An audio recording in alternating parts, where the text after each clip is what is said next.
Okay, so we're doing the review of Daf Yud Beis, and starts where we're up to is basically a few lines down.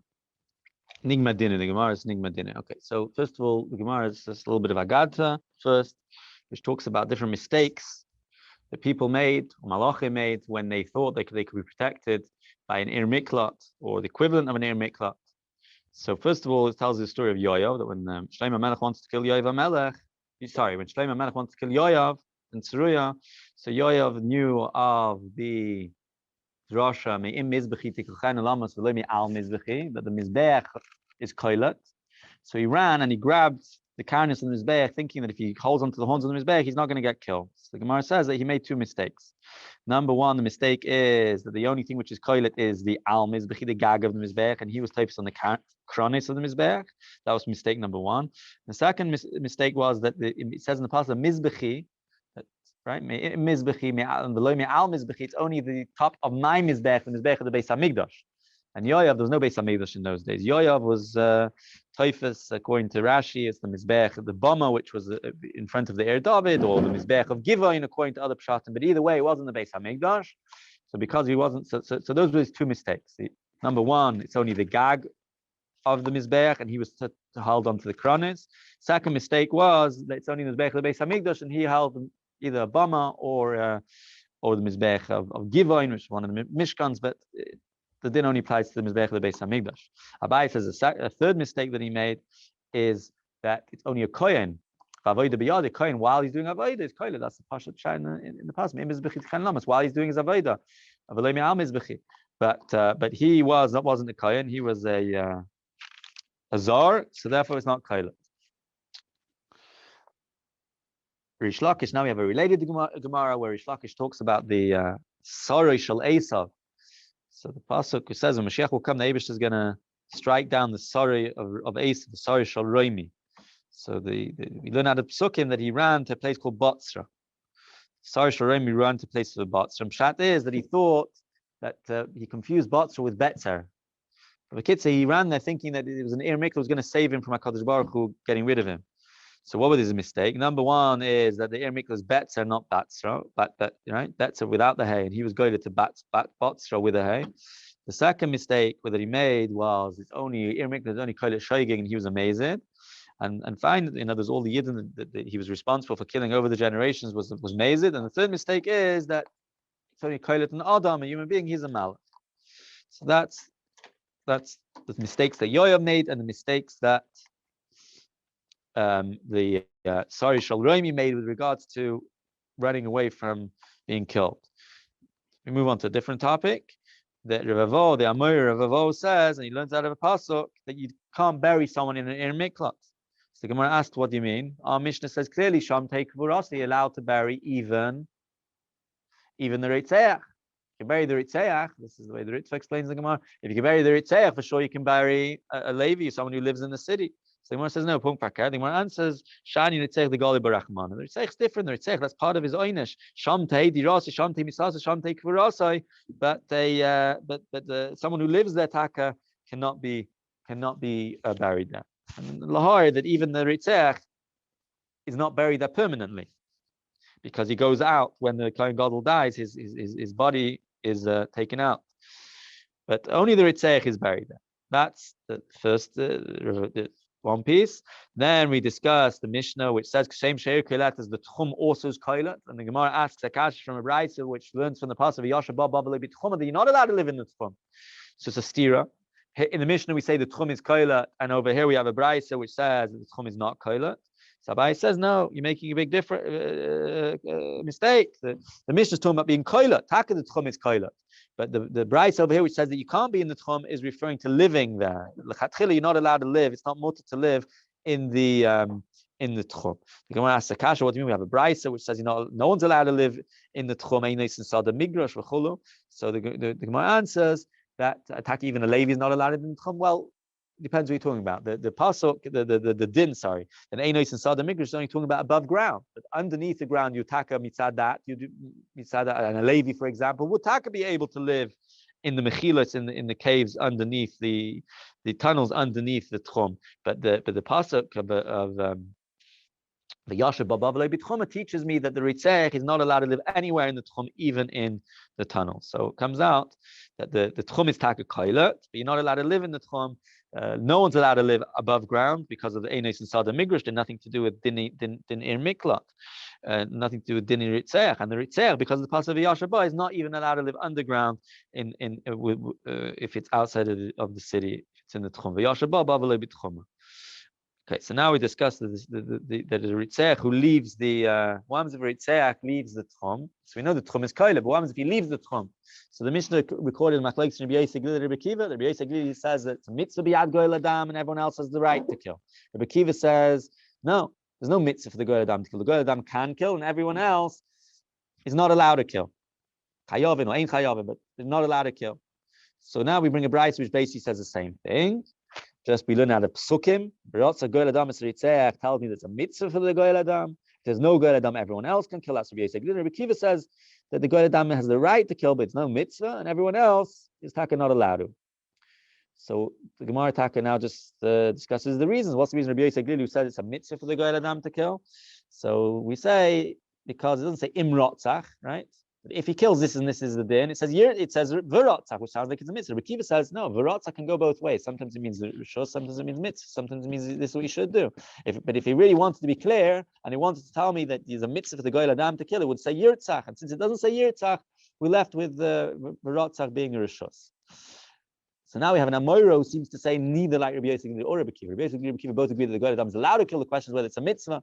So the Amoiro says, and Mazutz B'Tovia Merav says, that the goy ladam who kills the Ritzech is taka chayv misa. So it's not like Rabbi Yisroel, not like Rabbi Kiva. So it's a kasha. You can't have an Amoira arguing with both Tanoim, the consensus of Tanoim. So Gemara answers that it's taka another brayso, which from the pasuk Ada Omdu Lifnei Eidol Mishpat learns that the goy ladam has no right to kill the Ritzech unless the Ritzech has been brought to Bezdin's paskin that he's allowed to be killed. But before that, the goy ladam is taka not allowed to kill the Ritzech, and he's taka chayv misa for killing the Ritzech, and it's a different Tana. And then the Gemara taka continues. And what about Rabbi Yisroel, Rabbi Kiva?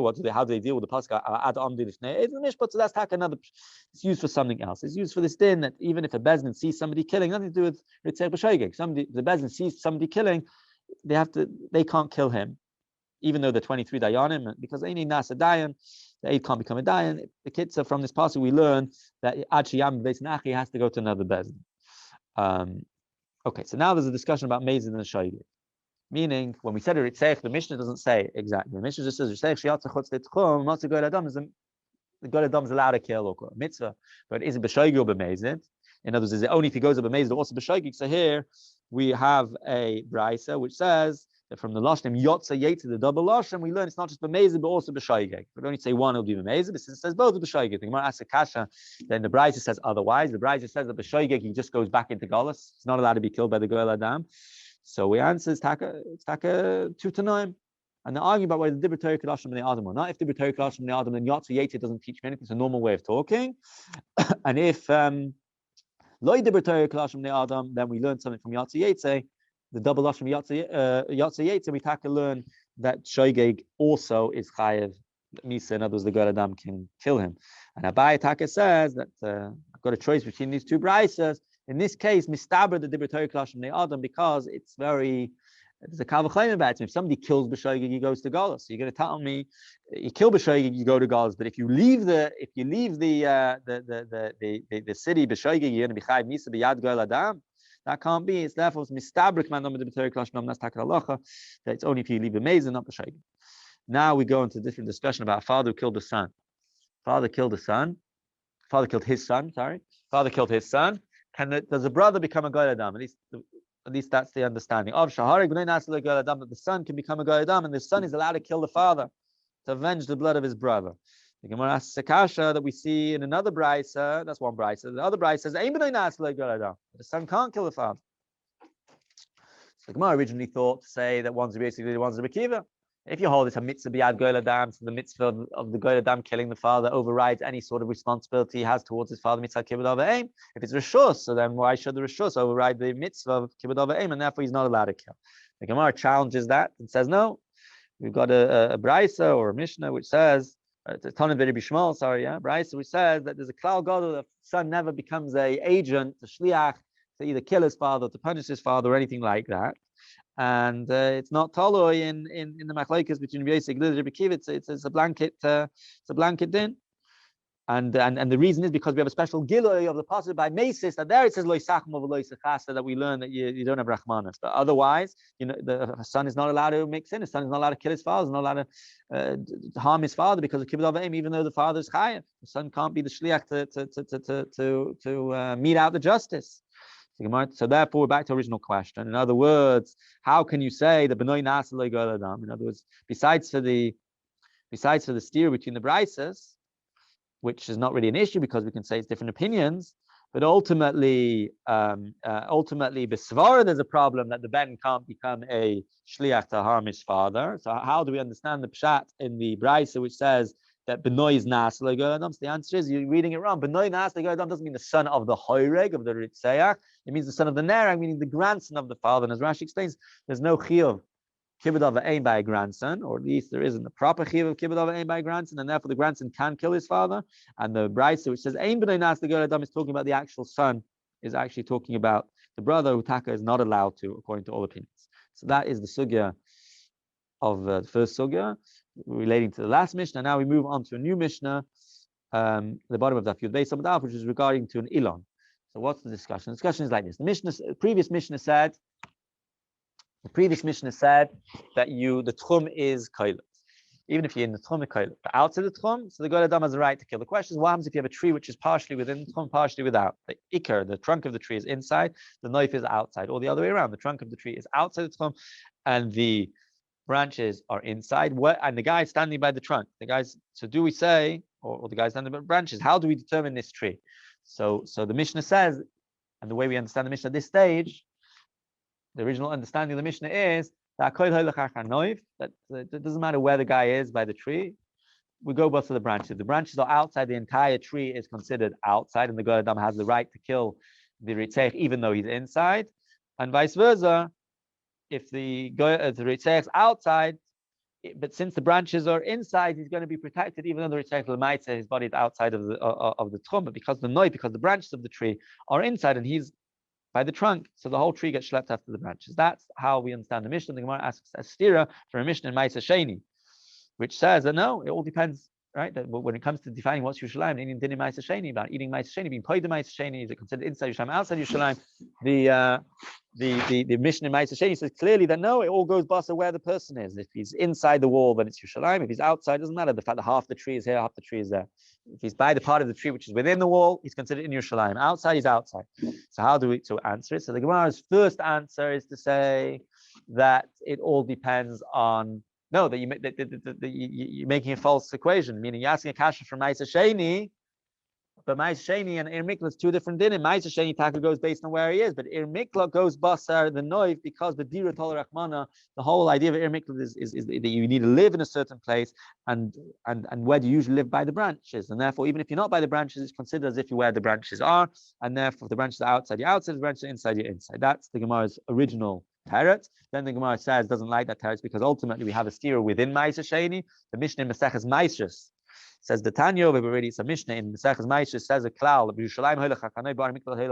whether by Ma'aseh Sheni, whether by Ir Mikla, we always go basa the knife, which is a stira to the Mishnah in Ma'aseh Sheni, which says that by Ma'aseh we go basa the wherever you are. So within Ma'aseh Sheni we have a stira.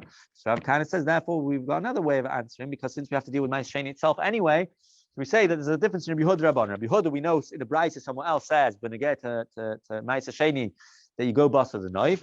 So it's mistabed to say that the Mishnah in Maseches Maisros, which says you go basa the knife both by Ir Mikla and Ma'aseh Sheni, is going like Rabbi Yehuda, and the same thing with our Mishnah Maseches Makkos over here that we learned, and the other Mishnah Ma'aseh Sheni is the Rabbanan who argue and say that you don't go basa the knife; it's wherever you are. The Gemara challenges that, and the Gemara asks, it's not so partial to say it's Rabbi Yehuda because ultimately the only thing that we find Rabbi Yehuda talking about is by Ma'aser. By Ma'aser there's a chumrah. By Ma'aser there's a chumrah each way, meaning to say that when Rabbi Yehuda says hoylech ha'kanoif, it's possible to explain that what he meant is that you take the knife l'chumrah, meaning to say that if you're inside Yerushalayim, takab, you're inside Yerushalayim and you won't be able to be paid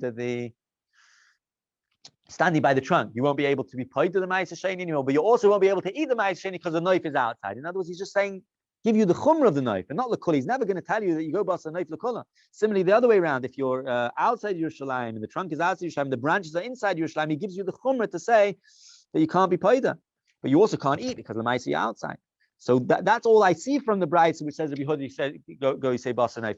No one who says that you can apply Rabbi Yehuda and say that he gives a blanket rule that you go bust a knife l'kula, and the issue is that by ir mikvah you have to say that you go bust a knife l'kula, because when the Mishnah says that koil ha'olech ha'karev, he's talking about two cases. He's talking about either the ilan is oimed b'seichet chum or the ilan is oimed chutz l'tchum. Now bishloim, in the case where the ilan is oimed chutz l'tchum and the knife is noita toichat chum. So there's a chumrah, even though you're standing outside, we're going to give you the chumrah of being inside because the knife is inside and the goel adam cannot kill you. But the other way around, where the ilan is inside the tchum and the branches are outside the tchum, are you going to tell me that because the branches are outside the tchum, you can therefore kill the person who's ba'emes inside? That you don't see from Yehuda, because some of Ma'aser Sheni way it's possible to explain both cases in the chumrah, but over here you're going to be giving a kula. So the Gemara Taka answers by saying, now we stick with the Vart of Rabbi Yehuda Rabbanan. First teretz of the Gemara is Rabbi, and Rabbi is basically saying that you have to read the Mishnah slightly differently. In other words, when Taka, it's only l'chumra. We only go bas a knife l'chumra. We only go bas a knife l'chumra. But what we're saying is, in other words, you read the Mishnah like this. The Mishnah, Mishnah Makkos. If the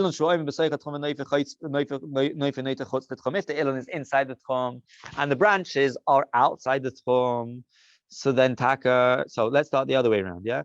If the ilan is outside the tchum and the branches are inside the tchum, and taka will give you the chumrah. It's as if, even though you're standing by the ikar, it's as if you're inside the goel adam can't kill you. Rabbanan would say no, you're outside. It doesn't matter. But Rabbi Yehuda is saying that you go bust the knife l'chumrah. Now Mishnah is going like Rabbi Yehuda. But the other way around, where it's a little bit more problematic, where you're standing inside, the ikar is inside and the knife is outside. Even Rabbi Yehuda wasn't saying that you. Even Rabbi Yehuda wasn't saying that you go bust the knife. And even the Mishnah isn't saying you bust a knife, you can kill the person despite that he's inside. The only thing he's saying is that they can use the trunk as a means of getting, in other words, if the person's on the knife, you can use the trunk as a means of killing the person on the knife. And the other person will say, the Rabban will say, you're not allowed. That's the teretz of Rabbi. Rabbi Ashi says, no, Pasha, when it says a koil ha'olech achar knife, it doesn't mean a koil ha'olech achar knife. It means to say that you go l'chumra both ways. It's almost as if it's the Mishnah says a koil ha'olech achar ikavah knife, meaning you take l'chumra both ways, right? And ilan shoyim b'seichet chum noita chutz l'tchum. When you got an ilan which is oyim b'seichet chum, the knife noita chutz l'tchum, the branches are outside the tchum. We're not going to say that you can kill the person because the knife is outside the tchum. The goel adam. No, then you go bust the ikar. But in the other case where he's oyim chutz l'tchum and knife b'seichet chum, then you go bust the knife l'kol. In others, when the Mishnah says a koil ha'olech achar knife, it means a koil ha'olech af achar knife. You go also bust the knife l'chumra. And Rashi explains, it's a funny thing to say. If you taka saying you go both basa ikar and basa the knife, what's achar knife mean? Rabbi has a whole chat what it means that the shadi basa, you can use the trunk for the knife. But according to Rav Ashi, if achar knife just means also after the knife, so why are you telling me achar knife? You should just say you go. So he explains that because you do, we go basa ikar. Rashi says so over here. You the chiddush is that you go basa knife, also basa knife l'chum. So that's the sugi of ilan. And now this Mishnah talks about two situations where a person can kill in the ir miklat. In other words, the person's already in the ir miklat. Usually you run to the ir miklat to get saved. But what happens if you're ready in the ir miklat? We have two heichatimses of when you're ready in the ir miklat. What are the two heichatimses when you're ready in the ir miklat? Either Ritzech killed once, and he was either Ritzech killed once and he was, so he's already in the ir miklat, and then he kills within the ir miklat. What should he do? How can he save himself from the goel adam? And the other situation is a Levi. So what do we say? We say like this: that if he's in the city, so then he has to be goyle mishchon l'shchona. In other words, the Ritzech has to be goyle mishchon l'shchona. The Ben Levi has another option. The Levi has an option of going to a different city because he. Right? That's what the Mishnah says. Then we say a Brayso, which the Brayso talks about the passage of Samti l'chamakim. It says that the Samti l'chamakim is being dorish in two ways. The Samti l'cha, meaning that Moshe Rabbeinu had an opportunity to set the Samti l'cha. Hashem is talking to Moshe. One is the Samti l'cha b'chayecha, that Moshe Rabbeinu had an opportunity to set up the ir mikvah while he was alive. But the second part, makom, is l'cha makom, meaning bimkoimcha, that the ir mikvah is going to be bimkoimcha, which means that the machna levi is koila, which teaches us two things. Number one, that when the Yidden were in the Midbar before the Ari Mikla was set up, they could run to the Machne Leviyah. And by the way, parenthetically, Rashi says this, but not in the Gemara itself, that the Ari Mikla were Ari Leviyim, that Leviyim had the right to live in all the Ari Mikla. So, but from here we learn that a Ben Levi who's goyler, a Ben Levi who kills, can go from one city to another city, right? Because we learn from here that Mikan Amru Ben Levi Shahara Goyla Miplak Leplak. The Ben Levi who kills can go from one city to another city. Then we say, what happens if Hitaka goes from Mishkona Lishkona? That's how it goes back. What happens if Hitaka goes Mishkona Lishkona, which is what we told the regular Itzech to do? Can you do that? So that also works. It's just that the Levi has an option of going Me'er. How Taka do we know this din of going Mishkona Lishkona? In other words, how do we know the din of Mishkona Lishkona both by the Itzech Harag and also the Levi that he has an option if he wants of staying within the same city, I mean, Goyle Mishkona Lishkona. So we say it's from the Pasuk Kibe'er Mikata Yeshev. From there, we learn that even a city which he's already in, he can stay in under certain circumstances and go from one shchona to another shchona. Okay, stop over here.